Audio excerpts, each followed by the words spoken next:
The ground moved before the sound reached us. I felt it through my boots first, a shiver in the dirt that ran up through my knees and into my teeth. Eddie Lassiter's coffee cup tipped off the porch rail and broke on the steps, and neither of us looked at it. We were both looking at the sky. It was a clear morning over the east fields, the kind of pale gold light that made the wheat look like it was on fire in a good way. Then a line of white fire crossed it, high and fast, and a second later the whole horizon lit up orange. Walter. Eddie's voice had gone flat, the way it used to go flat 30 years ago when something had already happened and there was no point pretending otherwise. That's not weather. I didn't answer him. I was already moving, because my body remembered things my mind had spent 4 decades trying to forget. Get low. Get inside something solid. Count the people you can see, and start moving toward the ones you can't. We called this place the Rest. 400 of us, give or take, spread across a valley we had spent 15 years turning into something soft. Tomato beds where there used to be drill yards. A bell that rang for supper instead of muster. Old soldiers who had agreed, without ever quite saying it out loud, that we had earned the right to grow old slowly. The empire that found us called it Sanctuary 7, agricultural, Class D, non-strategic. I know that because I read the file myself, much later, after everything that file got wrong had already happened. The first wave of fire did not look like an attack so much as a correction, something tidy and complete, like a hand wiping a counter clean. It hit the grain silos and the old maintenance hangar and the south ridge where Harold Bishop kept his goats. It did not look like anyone down here was supposed to survive it. I was halfway to the clinic when the second wave came in lower, and that one had a different sound to it. A sound I knew. Dropships, not bombs looking for targets, soldiers looking for people. Grace Pemberton met me at the clinic door with her hair still in its sleeping braid, and blood already on her hands that wasn't hers. She didn't ask what was happening. She just said, "Cellar's the only thing rated for a strike like that," and started pulling supply crates toward the hatch like she'd rehearsed it, because in a way she had. We all had. Every single one of us had spent years of our lives rehearsing this exact morning, without ever expecting to need it again. We got 11 people into that cellar in under 4 minutes. An old farmer named Frank Albright with a piece of roofing tin still smoking against his shoulder. A boy of 9 named Toby, who wasn't supposed to be there at all, who'd come to the Rest with his grandmother 3 years back and never left, calling for her in a voice that didn't sound like fear so much as a question he expected someone to answer. Nora Whitfield came last, carrying a portable transmitter under one arm like it was a child she refused to put down, which, in a way, it also was. I want to tell you the fighting started right then. It didn't. For the first hour there was no fighting at all, because nobody had given us a reason to fight yet. We just listened. Boots on packed dirt, unfamiliar and even, the kind of walking that comes from training rather than fear. Voices in a language none of us knew, calling numbers back and forth to each other in a tone that wasn't cruel, it was bored. That was the part that scared me more than the fire had. Bored, like cataloging furniture. Frank's shoulder needed cleaning and I did it by the cellar's emergency light, my hands working faster than my mind wanted to follow, counting gauze the way I always counted things when the world got too loud to think in whole sentences. 1 roll, 2 rolls, 3. The boy had stopped asking for his grandmother and started watching my hands instead, very still, the way children get when they decide that paying close attention to something boring is safer than thinking about something else.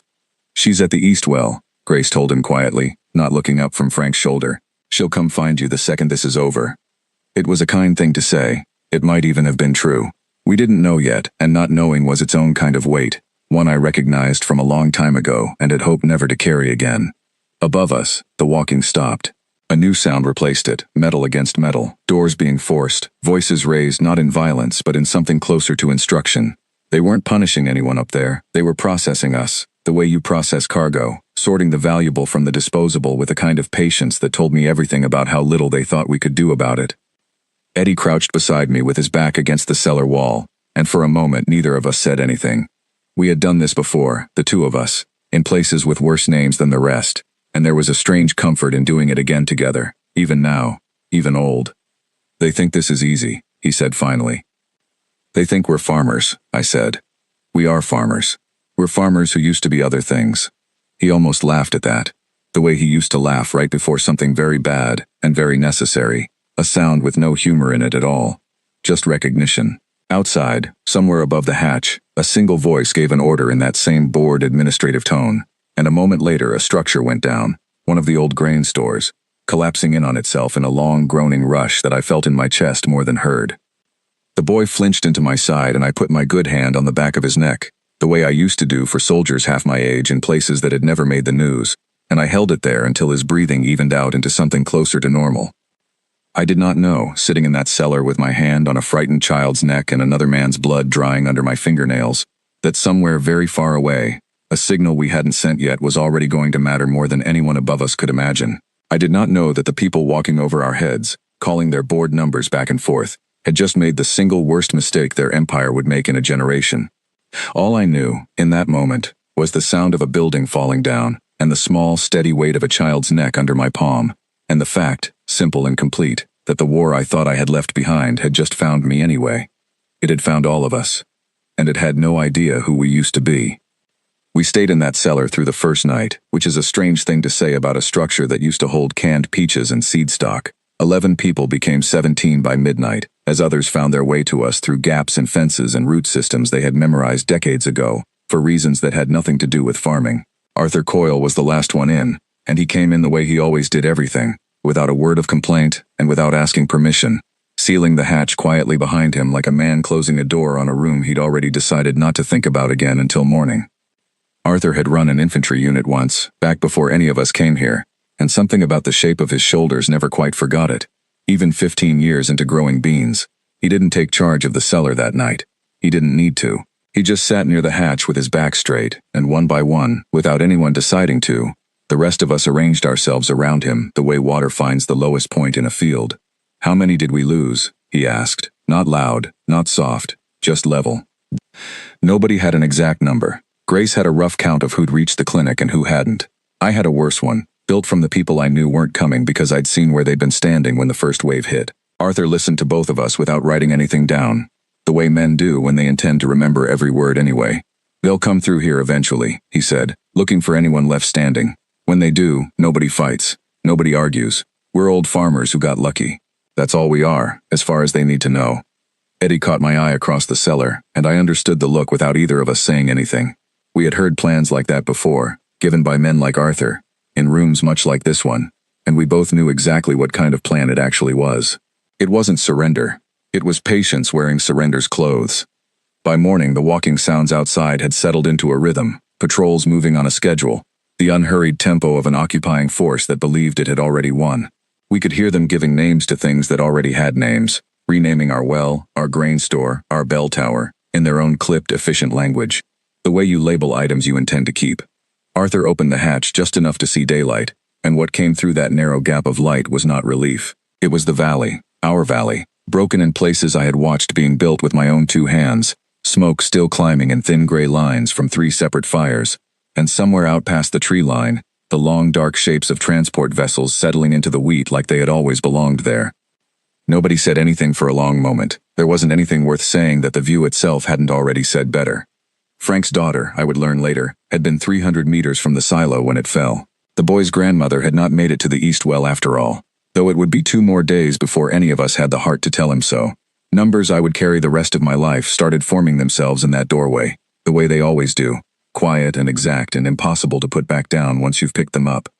We closed the hatch again before the light could find us, and the cellar went back to its small, breathing darkness. 17 people who had once worn a uniform for a country that no longer remembered most of our names, waiting for an empire that had no idea what kind of farmers it had just decided to call harmless. I did not know, in that darkness, what those numbers would eventually cost the people standing above us. I only knew they would. 3 weeks into what the soldiers called administration and we called survival, I learned the name of the man running our valley. Commander Thal Ravkos. I never met him face to face in those first weeks. I only knew him through the shape of his decisions, the way you learn a person's character from the furniture they choose rather than the things they say. He was not cruel. I want to be honest about that, because it matters to what came after. Ravkos ran Sanctuary 7 the way a careful man runs a farm he intends to keep, which is to say he protected what he thought had value and discarded what he didn't. Rations were distributed on a schedule. The clinic was allowed to keep operating under watch because dead colonists were worse for his numbers than living ones. He believed, as far as I could tell, that he was occupying a population of frightened, harmless old people, and for the first several weeks we made very sure he kept believing it. That was Arthur's plan from the first morning in the cellar, and it held. We bowed our heads at the right moments. We worked the fields they let us keep working, because an occupying force that doesn't understand agriculture will always need the people who do. We complained, quietly and convincingly, about aching backs and bad knees, which had the considerable advantage of being entirely true. Underneath all of that, something else was happening. And it was happening slow enough and quiet enough that I doubt Ravkos ever saw the shape of it until it was already standing in his doorway. Clyde Dunmore ran the colony's machine shop, which the Threll allowed to keep operating because they needed someone to maintain the irrigation pumps and the grain processors they intended to use for their own supply lines. What they did not know, because nobody had thought to ask a man who fixed tractors for a living, was that Clyde had spent 11 years of his life keeping armored transports running in conditions that would have stopped most equipment in a week without him. He looked at a broken seed drill and saw a seed drill. He also, very quietly, looked at it and saw 40 other things it could become, given enough hours and nobody watching too closely. Nora Whitfield had run communications for a unit twice the size of our whole valley, back before any of us came here, and she had spent 15 years at Sanctuary 7 doing nothing more dramatic than maintaining the weather relay and the colony's short-range radio. The Threll inspected that relay once, decided it was exactly what it appeared to be, and left it alone. They were not wrong about what it had been. They were very wrong about what it could become again in the hands of someone who had built 3 of them from spare parts during an actual war. And there was the matter of the beacon. Every colony built by Earth Defense in those years, the real ones, the ones meant for people like us, had a distress protocol buried somewhere in its original construction, a signal called Big Sky that nobody was ever supposed to need again. I didn't know, when I first came to the rest, that ours had been built into the housing of an old tractor engine that nobody had used in a decade, sitting quiet and forgotten in the back corner of Clyde's machine shop like a tooth nobody remembered having pulled. Clyde knew. Clyde had known for years, the way you know where you buried something important, even when you've spent a long time hoping you'd never need to dig it back up. It took him 6 days, working in the hour before dawn when the patrols changed shift and the light wasn't good enough yet for anyone to look too closely at a man bent over an old engine block. Nora rebuilt the signal pathway from memory, working numbers in her head that she hadn't touched in 20 years, the kind of memory that doesn't fade so much as weight. Mabel Foss, who kept bees on the south slope and had a face so unthreatening that the patrols barely glanced at her twice a day, carried parts back and forth in honey jars, tools and wire coiled under wax combs that nobody in their right mind would think to search. I didn't do any of that work myself. My hands were busy with other things. Grace and I were running a clinic that the Threll allowed to exist because they needed us to keep their own injured personnel alive too, which is its own strange arithmetic of war. And I won't pretend it didn't sit uneasily with me some nights, patching up a young soldier who'd fallen wrong off a transport ramp, knowing what his colleagues had done to the silo 3 weeks before. But a wound doesn't ask permission to need closing, and somewhere along the way I'd made my peace with that math a long time before Sanctuary 7 ever existed. What I did do, every single day, was count. I counted the patrols and their timing. I counted the faces that came and went from the garrison's makeshift command post, set up in what used to be our community hall, with the supper bell hanging silent above the door like a tongue that had forgotten how to ring. I counted, most of all, the people we'd lost, because somebody needed to hold that number steady and whole, and it felt like the kind of work only a medic could properly do. The supply line sabotage started small enough that Ravkos's reports, which I would read much later, described them as mechanical failures consistent with aging colonial infrastructure. A grain processor that jammed at exactly the wrong moment, costing 3 days of output. A water line that failed twice in the same week, in places that made perfect sense for an old irrigation system and absolutely no sense at all if you understood, the way Clyde did, exactly how that system had been built to never fail in that particular way twice.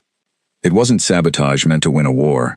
None of us were foolish enough to think 400 farmers, however well trained those farmers used to be, could fight off an occupying garrison with stolen wrenches and honey jars. It was something smaller and, in its own way, more dangerous. It was a message, sent slowly and patiently to anyone paying close enough attention, that Sanctuary 7 was not behaving the way a Class D, non-strategic colony was supposed to behave. Ravkos noticed. Of course he noticed. But here is the thing about a man who has already decided what kind of people he's dealing with. Every piece of evidence that doesn't fit gets filed somewhere convenient instead of somewhere true. His reports back to Threll Command described an unusually stubborn agricultural population, difficult terrain, and aging infrastructure. Not resistance, not soldiers, just bad luck, repeated often enough to look almost deliberate, if you didn't already know better. We knew better. We just needed him to keep not knowing. There was a night, about 10 days before the beacon was ready, when an inspection team arrived at the machine shop without warning. The kind of unannounced visit that exists specifically to catch people doing exactly what we were doing. Clyde had less than a minute's warning, courtesy of a boy stationed 2 fields over whose only job, as far as the Threll knew, was minding a flock of geese that had wandered into being remarkably useful sentries. By the time the inspection officer ducked through the shop's low doorway, the engine housing was sealed shut again, a half-disassembled seed drill sitting innocently on the bench in its place, and Clyde was bent over a tractor's fuel line with the particular, unhurried scowl of a man who had been interrupted at honest work and resented it. The officer walked the length of the shop twice, running a gloved hand along shelves that hadn't been dusted properly in weeks, and asked, through a translator unit that rendered every word in the same flat, polite tone, why repairs were taking so long on equipment that should have been simple to maintain. Parts, Clyde said without looking up. You took half my spares for your own transports. Can't fix what I don't have to fix it with. It was true, every word of it, which was the only reason it worked. The officer noted something on a data slate, glanced once more at the seed drill and left without another question, and Clyde did not move from that fuel line for a full 10 minutes after the sound of boots had faded, the way a man doesn't move sometimes until he trusts his own hands again. I want to tell that story because it's easy, in hindsight, to make resistance sound clean and certain. A string of clever tricks that always worked because the story needs them to. It wasn't like that. Every single one of those near misses left a mark on whoever lived through it. A particular kind of fear that doesn't announce itself the way fire does, that just sits in your chest afterward, quiet and patient, waiting for the next unannounced visit to wake it back up. Around that same time, a Threll soldier no older than 20 came to the clinic with a fractured wrist, the result of a fall from a transport ramp that had nothing dramatic about it at all, just bad footing and bad luck. Grace wanted to turn him away. I understood why. I didn't agree, and we had the kind of quiet argument in the back room that two people have when they both already know how it's going to end. He's a child playing soldier, I told her, same as the ones I used to patch up on the other side, a long time ago. He's part of the reason Harold's fence line isn't safe to check anymore, she said, and she wasn't wrong either, not yet, because Harold was still alive then, still complaining about goats, and neither of us knew how soon that particular argument would stop being theoretical. I set the boy's wrist myself, gently, the same way I would have set anyone's, and he thanked me afterward in halting, careful words he'd clearly practiced, and I nodded and sent him on his way without telling him a single true thing about who had just treated him. It wasn't kindness, exactly, the thing I felt doing that work. It was older than kindness, something closer to a vow I'd made to myself decades before this valley existed, that whatever else this uniform or that one asked of me, my hands would not learn how to choose between wounds. I have never been entirely sure that vow was the right one to keep. I have also never once managed to break it. Grace never brought it up again after that, though I noticed, in the weeks that followed, she stopped arguing every single time a Threll soldier came through the clinic door, and started simply handing me the instruments instead, which was its own kind of answer.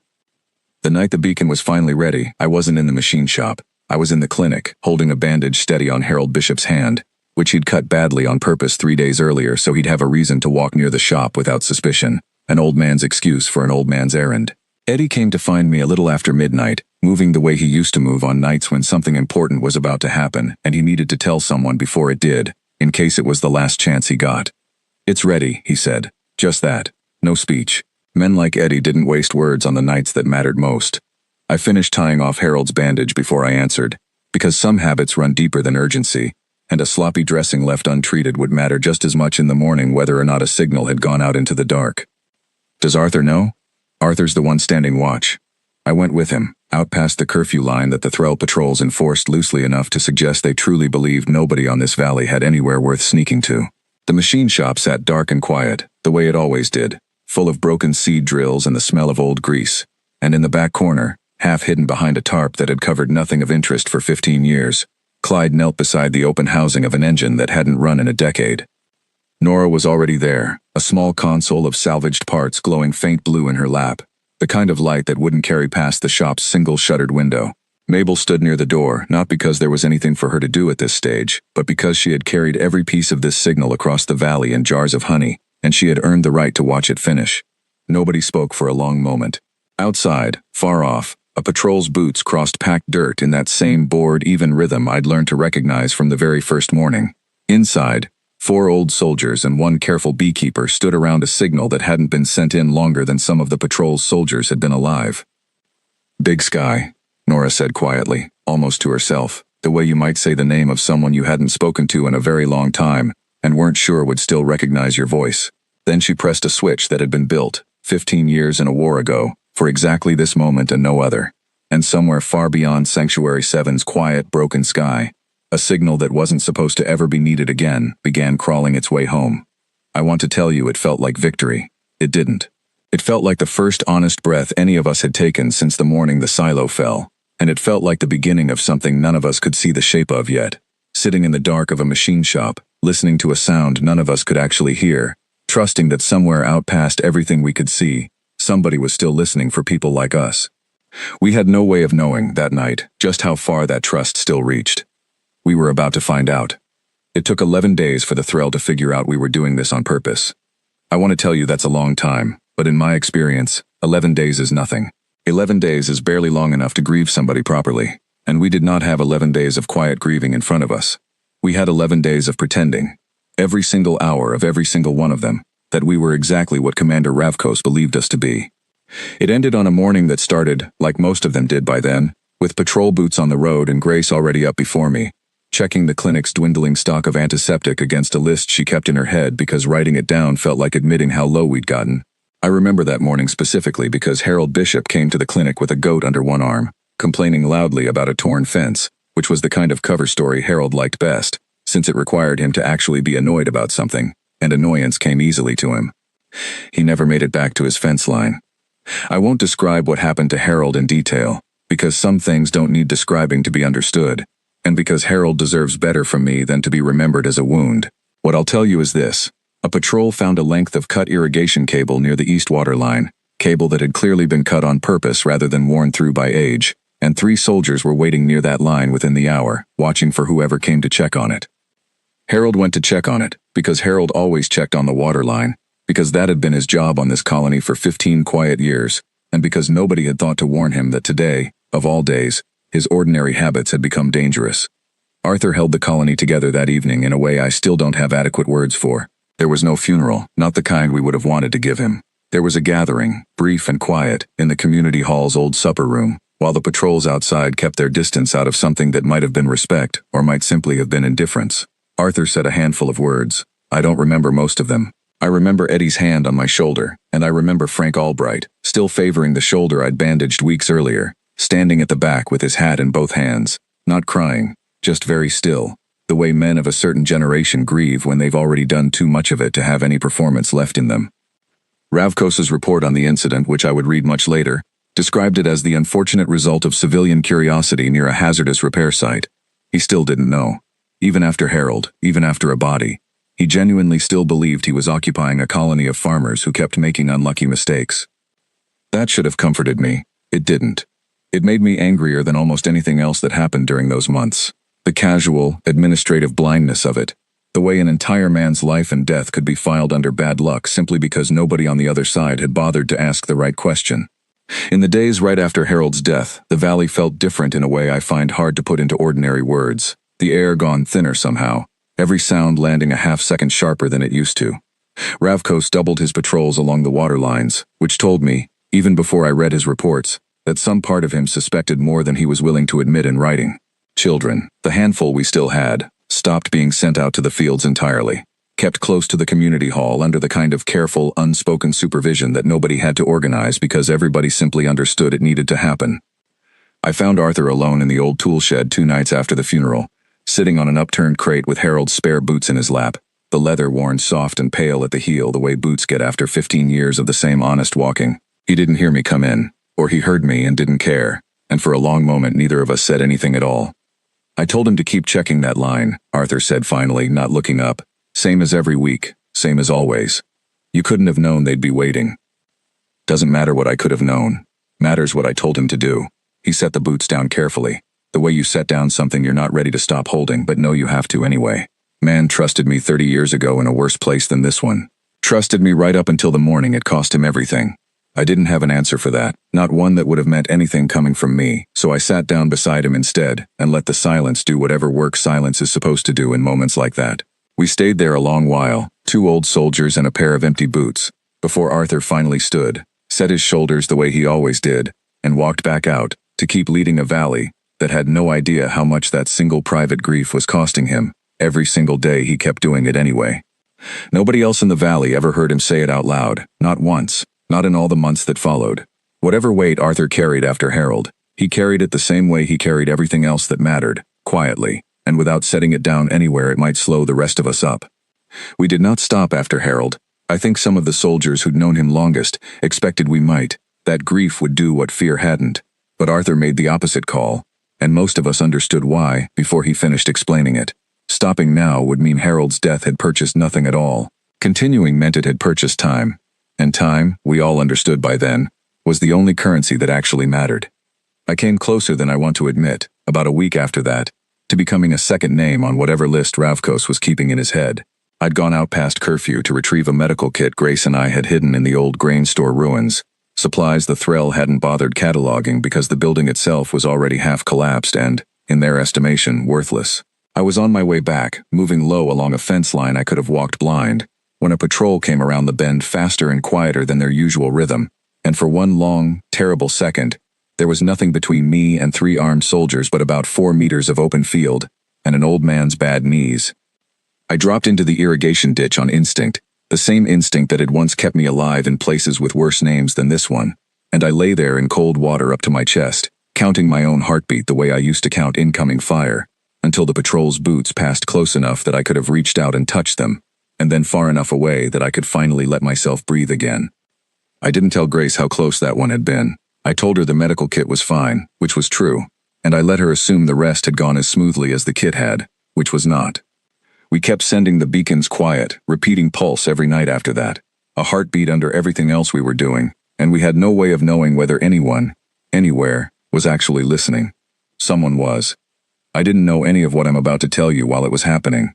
I only learned it weeks later, sitting across a folding table from Colonel Louise Carmichael in what was left of our community hall, while she explained, patiently and without much sympathy for how it might land, exactly what had been happening on the other side of the dark while we were still lying in irrigation ditches counting our own heartbeats. So I'll tell it to you the way she told it to me. A signal officer named Daniel Cross, young enough that Big Sky Protocol existed for him only as a training exercise nobody expected to ever run live, picked up our pulse on a routine monitoring shift 11 days after Nora first sent it. He almost dismissed it as equipment drift, the way you almost dismiss most things that turn out to matter the most, except that Big Sky signals carry an identification code baked into their structure from the moment of construction, a code meant to do exactly one thing, tell whoever receives it which colony is calling, and roughly how bad it's gotten. Cross pulled the colony file attached to that code, expecting, by his own later account, a routine evacuation request from some border settlement with a damaged water reclaimer or a medical shortage. What he got instead was a file marked with a designation he didn't recognize, sitting in a registry he hadn't known existed until that exact moment, a quiet administrative program from decades earlier that had never been advertised, never been celebrated, and never, as far as anyone in his department could tell, been triggered before. Cross did not bring the file straight to General Castellan. He told Carmichael, and Carmichael told me, that his first instinct was disbelief, the reasonable kind, the sort that makes a careful officer check his own work twice before risking his career on it. He cross-referenced the registry code against 3 separate archive systems, half expecting to find a clerical error, a colony number transposed somewhere decades ago that would explain away the whole strange coincidence. Instead, each system gave him the same answer, an answer that, if true, meant a Class D, non-strategic outpost, currently listed as under enemy occupation was, in fact, the single most concentrated population of combat veterans inside 4 sectors. He took it to his shift supervisor first, a cautious officer named Colonel Iris Halverson who read the file twice in total silence before asking Cross a single question. How many colonies, she wanted to know, had been built under that same placement program, and had any of them ever been flagged before? The answer to both questions was the same, and it was the answer that finally moved the file out of routine channels and onto General Castellan's desk before the hour was finished. Nobody, not once, in the program's entire quiet history, had ever needed to use it. Carmichael told me Castellan kept the door to his office shut for nearly 20 minutes after Cross left, which apparently was unusual enough on its own to draw attention from people walking past. When the door finally opened, he did not call for an analysis team or a strategy review. He called for transport availability across 4 sectors, and when an aide asked him, reasonably, whether a colony rated non-strategic justified diverting resources of that scale, Castellan reportedly looked at the aide for a long moment before answering. "Pull every name on that colony's original settlement roster," he said. "Then tell me again it isn't strategic." Nobody asked him a second time. What came back, according to Carmichael, was a roster that read less like a farming community and more like a record of 3 different campaigns nobody in the current command structure had personally lived through. Names attached to commendations that predated most of the officers now reading them. Somewhere in that list was a field medic with citations for keeping a forward post alive past the point anyone expected it to hold. Somewhere in that list was a sergeant who had once turned a single platoon into the reason an entire offensive failed before it began. Nobody in that briefing room needed it explained to them anymore why an empire that didn't know any of this had walked into Sanctuary 7 expecting no resistance at all. Sanctuary 7 wasn't simply a colony that happened to be full of veterans. It had been built that way on purpose. A deliberate placement program tucked into the settlement charters of a dozen border systems, seeding decorated soldiers into quiet, unremarkable colonies under the theory, developed by people who understood war far better than they ever wanted to, that the most dangerous square mile in any sector is the one filled with people who already know exactly what war costs and have stopped being afraid of paying it. General Owen Castellan, when Cross brought him the file, reportedly sat with it open on his desk for a long moment before saying anything at all. Colonel Carmichael told me later that what he finally said wasn't a question or an order. It was a single word, repeated twice, quiet enough that the room had to lean in to hear it the second time. Get them home. What followed was not slow. A response fleet that would have taken weeks to assemble for an ordinary border conflict was redirected within hours. Every available vessel within 4 sectors rerouted toward a designation that, on every official chart still in circulation, read Class D, non-strategic. Carmichael was given command of the lead element, a vessel called the Lighthouse, and told, in language she said she would remember for the rest of her career, that the people on Sanctuary 7 were not civilians requiring rescue so much as soldiers, who had simply been left without orders for entirely too long. While all of that was happening, somewhere above the dark, we had no idea any of it was true. We only knew that Mabel Foss had not come back from her morning route on the South Slope, and that for the first time since the beacon went live, none of us knew exactly what that meant. She had been stopped at a checkpoint that hadn't existed the day before, one of the honey jars in her cart searched a little too thoroughly by a soldier who had, we later learned, simply been bored enough to look closer than usual. What he found wasn't proof of sabotage. It wasn't even particularly damning on its own, a coil of fine wire wrapped in wax that could have belonged to almost anything. But it was enough, combined with Harold's death and the slow accumulation of incidents Ravkos could no longer comfortably file under bad luck, to make someone above him finally ask the question he'd been avoiding for weeks. Mabel was taken for questioning that afternoon. Arthur learned of it within the hour, from a colonist who'd seen her cart abandoned at the checkpoint. And by evening, the entire valley knew, in the quiet, efficient way that bad news always traveled faster among us than good news ever had. 3 days passed before we learned anything more about what was happening to her. 3 days in which the valley moved through its assigned chores in a silence that had nothing to do with curfew. Ravkos, we learned afterward, had ordered no harm done to her beyond confinement and repeated questioning. A decision Carmichael later suggested came less from mercy than from the same administrative caution that had shaped everything else about his command. A dead colonist generated paperwork he didn't want to file. A frightened, talkative one generated information he very much wanted. Mabel gave him nothing. I learned this much later too, from Mabel herself, sitting in the rebuilt clinic with a cup of real coffee in her hands for the first time in months, telling the story the way she told most things, lightly, like it had happened to someone slightly less stubborn than her. She told him she kept bees. She told him wire was useful for 100 things on a working farm, and that if he wanted a list of every single one of them, she had time, because apparently she wasn't going anywhere. While Ravkos's patience wore thinner by the day, the Lighthouse and the rest of Carmichael's element were already 3 jumps closer than anyone on Sanctuary 7 had any reason to hope for, cutting through transit lanes at a pace that would have looked, to anyone reviewing the logs afterward, less like a routine deployment, and more like an extraction nobody wanted to risk being late for. I remember standing outside the clinic that night with Eddie, looking toward the lights of the garrison's command post, where Mabel was somewhere behind walls we had no way of reaching, and feeling, for the first time since the morning the silo fell, that we had finally run out of patience to spend. "They'll break her," Eddie said, not because he believed it, but because saying the fear out loud sometimes made it smaller. "No," I said, and I meant it more than I'd meant almost anything in 15 years. "They'll get bored asking, the way they get bored doing everything else, and then they'll find out exactly who they decided to call harmless." I didn't know, standing there, just how soon that particular education was coming. I only knew it was close. The sky changed first. I'd learned, by then, to read that particular kind of change the way I once read incoming weather, a wrongness in the color of the light before anyone could explain exactly why. Eddie noticed it before I did, the morning everything finally turned, standing at the clinic window with a cup of the bitter root coffee we'd been making do with for months, going very still in a way that made Grace look up from her supply count without either of us saying a word. "That's not theirs," he said. He was right. The patrol patterns outside had broken entirely. Soldiers running in directions that had nothing to do with their usual bored rhythm, voices raised for the first time in months, in a tone that wasn't administrative at all. Whatever was happening above the cloud cover, it had taken Commander Ravkos's careful, tidy occupation and shattered the calm he'd spent months constructing on top of our valley. I found out afterward, from Carmichael herself, what that moment had looked like from above.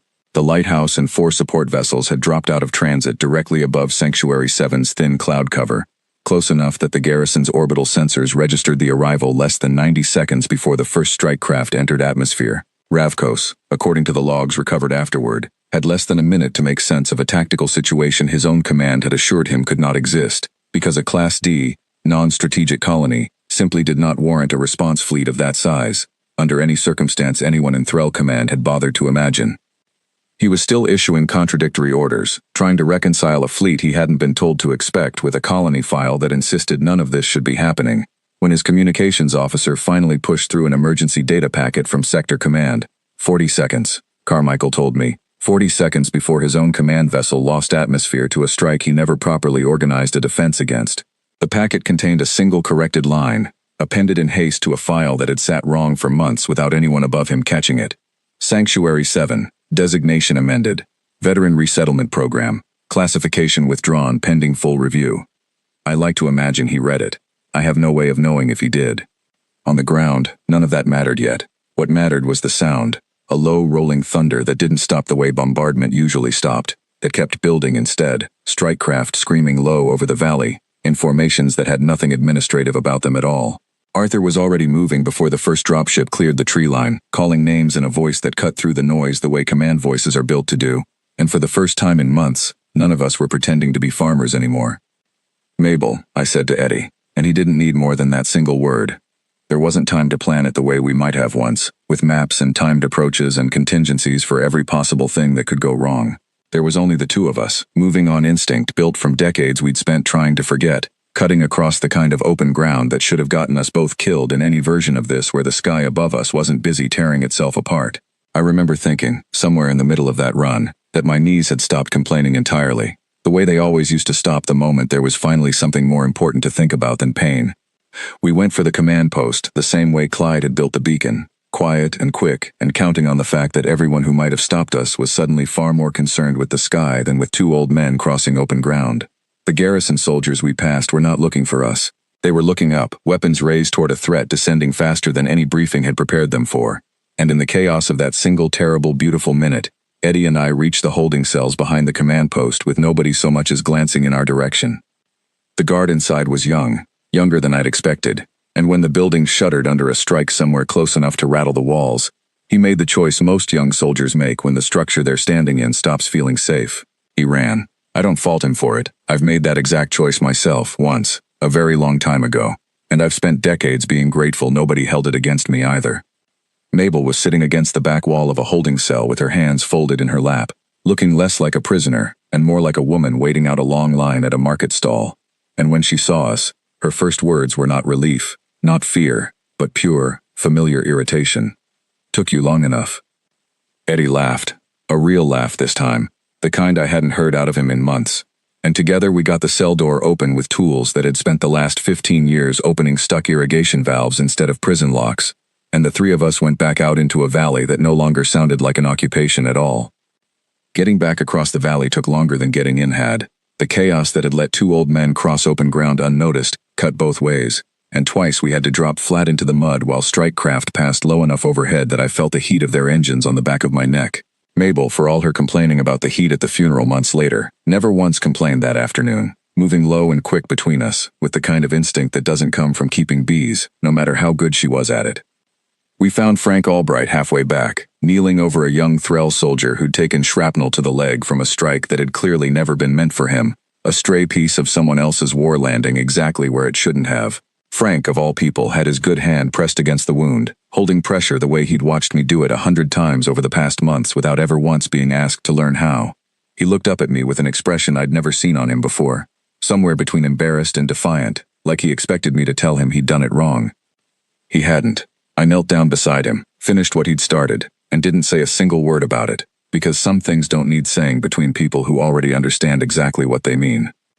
Eddie took a graze along his forearm, crossing the last open stretch before the cellar shelters, more startling than serious, the kind of wound that bleeds dramatically and heals fast, and he refused to let me look at it properly until Mabel was safely behind cover, which told me more about his priorities that day than anything he could have said out loud. What followed, I won't describe in the kind of detail Carmichael's official report eventually used, because most of it isn't mine to tell in those terms. I can tell you what I saw. Ground teams in unfamiliar uniforms moving through our fields with a precision that made my chest ache in a way I hadn't expected, because it reminded me of exactly who we used to be. I can tell you that Arthur, 63 years old and moving like a man 20 years younger, directed colonists toward the old cellar shelters with the same flat, certain voice he'd used the very first morning, and that this time, instead of hiding, half the valley followed him toward the fight instead. I can tell you that Clyde Dunmore, who had spent 15 years keeping irrigation pumps running, used that same patient, mechanical mind to disable 2 garrison vehicles in the time it took their crews to realize the engines weren't responding. A skill that had nothing to do with farming, and everything to do with a war none of us had ever properly stopped fighting. I can tell you that Nora Whitfield, the moment she understood what was happening overhead, abandoned the machine shop entirely and ran for the old weather relay, patching her rebuilt signal pathway directly into whatever frequency Carmichael's ground teams were using, feeding them details about garrison positions that only someone who'd spent months quietly counting patrols could have known. More than one soldier in unfamiliar uniform told me afterward that the fight took half the time it should have, and that nobody on their side had ever quite figured out where the extra intelligence had come from, until well after the shooting stopped. I can tell you that even Frank Albright, shoulder barely healed and forbidden by both Grace and me from doing anything more strenuous than complaining, spent that afternoon helping wounded colonists and soldiers alike toward whatever shelter was closest, because apparently there is no injury severe enough to keep a stubborn man from deciding for himself what he's still capable of. I can tell you that I spent most of that day exactly where I'd spent most of my life, on my knees in the dirt with my hands full of someone else's blood, except this time the blood belonged to soldiers in 2 different uniforms, and I treated both kinds the same way I always had, because a wound has never once asked me what side it was fighting for, and I'd stopped pretending it should a long time before any of this began. By the time the fighting thinned into something closer to surrender than retreat, Ravkos's command post stood empty. The bored, administrative voice that had directed our valley for months gone silent along with every other order he might have given. The garrison that remained didn't fight to the last soldier. They simply stopped, the way occupying forces stop when the math that justified the occupation collapses all at once, and Carmichael's ground teams moved through what was left of our valley collecting surrenders with the same efficient calm Ravkos himself had once used to collect our well and our grain store. I found Colonel Louise Carmichael standing near the wreckage of the command post late that afternoon, a tall, tired woman with gray at her temples who looked, more than anything, like she'd rather be sitting down. She introduced herself plainly, no ceremony, and when she asked my name, I gave it the same way, Walter Briggs, like I was still just a man who'd spent 15 years growing tomatoes. She looked at me for a long moment before she answered, the kind of look that told me she already knew exactly who I used to be, and exactly how badly her own side had nearly let me down by forgetting it. "We're sorry it took this long," she said. I didn't have a clever answer for that. I still don't. I just nodded and looked past her at the valley, smoke rising in places I recognized and places I didn't, the bell tower somehow still standing despite everything, and I thought, not for the first time, that the only thing worse than fighting a war you thought you'd already finished was fighting it without anyone remembering you'd already paid for the privilege of being done. "Just get us the truth from now on," I told her. "We can handle the rest ourselves. We always have." She didn't argue with that. I respected her for it. Arthur joined us a few minutes later, Mabel just behind him with a borrowed jacket over her shoulders against the evening chill, and Carmichael straightened the moment she saw them coming, the way people straighten in front of someone they've already decided deserves it before they've even been told why. She didn't salute. I think she understood, somehow, without anyone explaining it to her, that none of us would have known quite what to do with a gesture like that anymore, not after everything that had happened to make it necessary again. "Commander Coyle," she said instead, and something in the way she said it, plain and direct, made Arthur's shoulders drop half an inch in a way I hadn't seen them drop in months. "Just Arthur," he told her. "Haven't earned that other word in a long time." "Sir, with respect, I've read your file," Carmichael said. "I'd argue you never stopped earning it. The Dominion just made the mistake of believing the word had an expiration date." Mabel snorted at that, quiet and unimpressed in the particular way only Mabel managed, and asked whether anyone planned on feeding the survivors before the sun went down entirely, because as far as she was concerned, liberation without supper was only half a job finished. Carmichael laughed, a short, surprised sound, like she hadn't expected to laugh again that day, and within the hour her teams had field rations spread across what was left of the community hall steps, and for the first time in months, The whole valley ate together under a sky that finally, so properly, belonged to nobody but us. That night, for the first time in months, I slept in my own bed, instead of listening for boots on the road outside. And I woke twice anyway out of habit, certain for one disoriented moment that the silence itself was the thing I should be afraid of. It wasn't. It was only the valley, finally quiet because it was actually safe, and it took me the better part of a week to fully believe that distinction again. It took longer to bury our dead properly than it had taken to lose them, which I have come to understand is simply the nature of grief that gets interrupted by survival.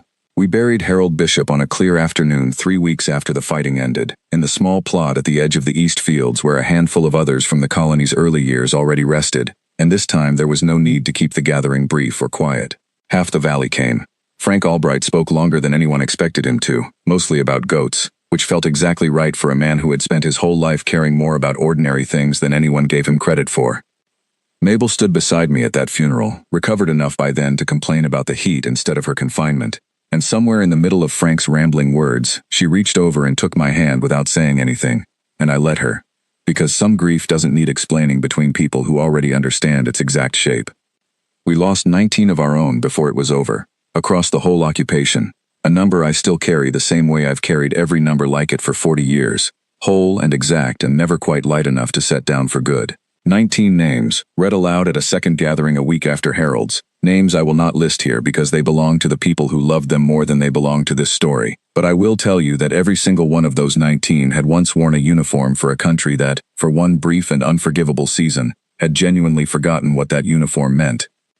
We built a memorial wall along the East Field fence line that spring, plain stone gathered from the same ground those 19 people had spent years farming, with nothing carved into it but names and dates, no rank, no unit, no mention of what any of them had done before they came here. Because Arthur insisted, and the rest of us agreed without much argument, that the valley had never cared what we used to be before it asked us to be neighbors instead, and the wall shouldn't either. Toby helps Grace plant marigolds along its base every spring now, a small, ordinary ritual that none of us ever had to ask him to start. That forgetting did not last. Colonel Carmichael came to see me again about a month after the lighthouse first broke atmosphere over our valley, this time without the urgency that had marked our first conversation. Carrying instead a tablet she set on the clinic counter like she wasn't entirely sure she wanted to be the one delivering its contents. The Threll Dominion, in the weeks following Sanctuary 7's liberation, had quietly amended the classification on every human settlement listed in their registry as non-strategic, sector-wide, without a single public statement explaining why. Nobody had to explain why. We understood it the same way you understand a silence after a loud noise, the shape of an admission nobody intends to make out loud. Somewhere in the Dominion's careful, tidy administration, somebody had finally read the right file, and had decided, very quietly, that they did not want to find out what else they might be wrong about. Ravkos survived the strike on his command vessel, as it turned out, pulled from the wreckage by his own retreating soldiers, and eventually handed over during the formal surrender that followed 2 days later.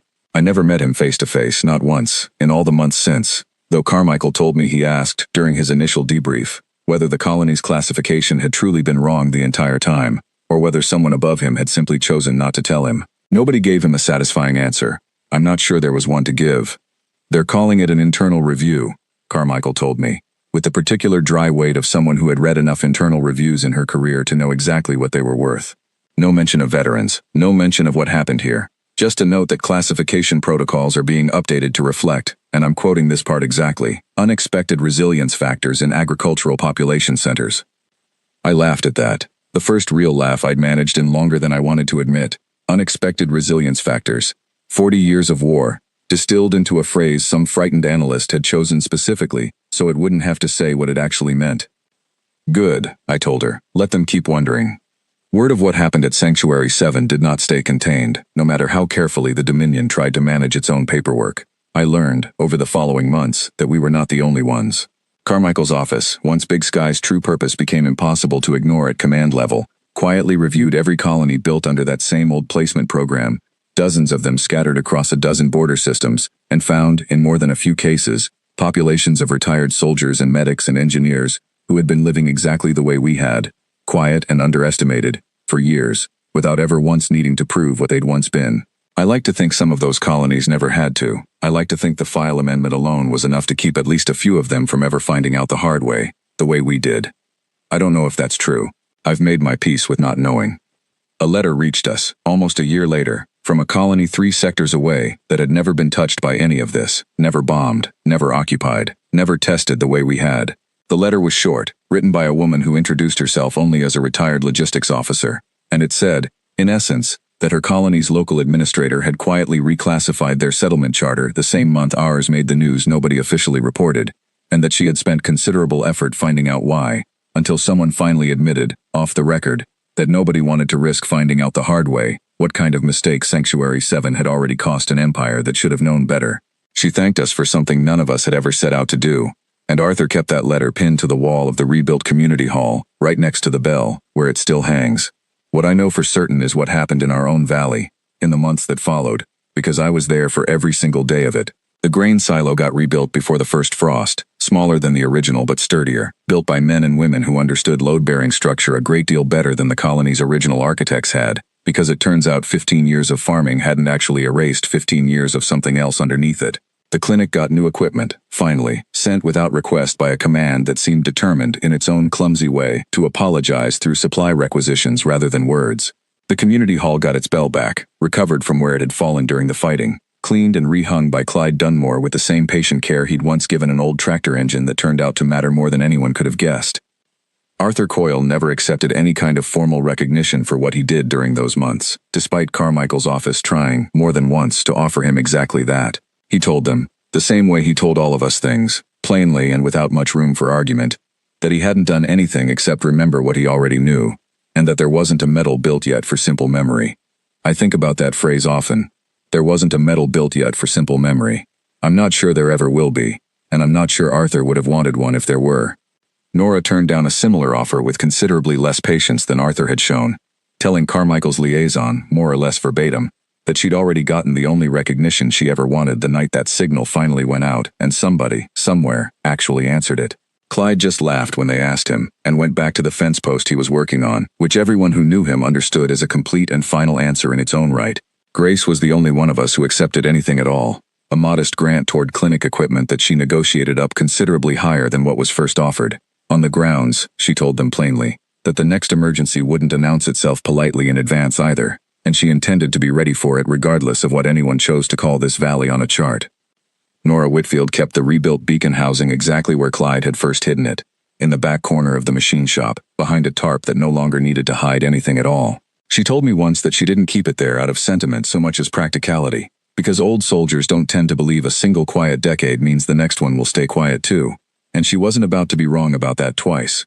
Daniel Cross came to see the valley himself, eventually, almost 8 months after the lighthouse first broke atmosphere over us, traveling on leave he'd apparently saved specifically for the purpose, which struck me as a strange thing for a young man to spend his free time doing, until I understood why. He found me in the East Fields, checking the same irrigation line that had once cost Harold his life, and he stood at the fence for a long moment before he worked up the nerve to introduce himself. "I'm the one who found the signal," he said, like a confession rather than an introduction. I set down what I was working on and looked at him properly, this nervous, earnest young officer who'd spent a routine monitoring shift, noticing something everyone before him had apparently missed for decades, and I understood, looking at him, that he'd carried something heavy here across 4 sectors that had nothing to do with the distance involved. "You did your job," I told him, "better than most ever do. 19 people died before I pulled that file," he said. 11 days, start to finish. I keep doing the math on what would have changed if I'd caught it on day 1 instead of day 11. I understood that math better than almost anyone alive, the particular arithmetic of counting backward through a tragedy, looking for the exact moment it could have been stopped, because I had spent 40 years of my own life doing exactly that, with wounds I hadn't managed to close in time. I told him what I wished someone had told me, decades earlier, before I learned it the slow and difficult way myself. "That math never finishes," I said. "I've tried. It just keeps you up nights instead of doing the next bit of good in front of you. 11 days is the number you got. Spend the rest of your life making sure it's not the number the next valley gets too." He stayed 3 days, helping Clyde with the fence line in the mornings, and asking Nora careful, technical questions about Big Sky's original construction in the afternoons. The kind of questions that told me, more than anything he could have said directly, that he intended to make certain no department under his watch ever again sat on a signal like ours for 11 unnecessary days. Before he left, he asked if he could write to us occasionally, and Arthur, of all people, told him that the valley always had room at the supper table for anyone willing to remember what we'd cost to learn that lesson. He still writes. Every few months. I keep every letter in the same drawer where I keep Harold's old logbook, because it feels, somehow, like the right place for both of them.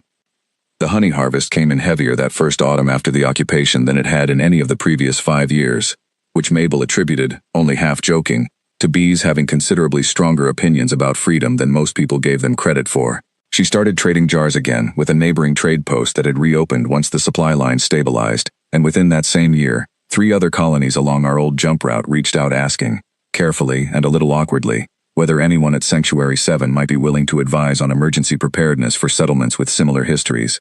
Arthur drafted a short, plain document instead of agreeing to travel anywhere, the kind of practical, unsentimental guidance only a man who'd actually lived through it could have written, and Nora attached the original beacon schematics to the bottom of it, with a single handwritten note that read, simply, "Build it and hope you never need it."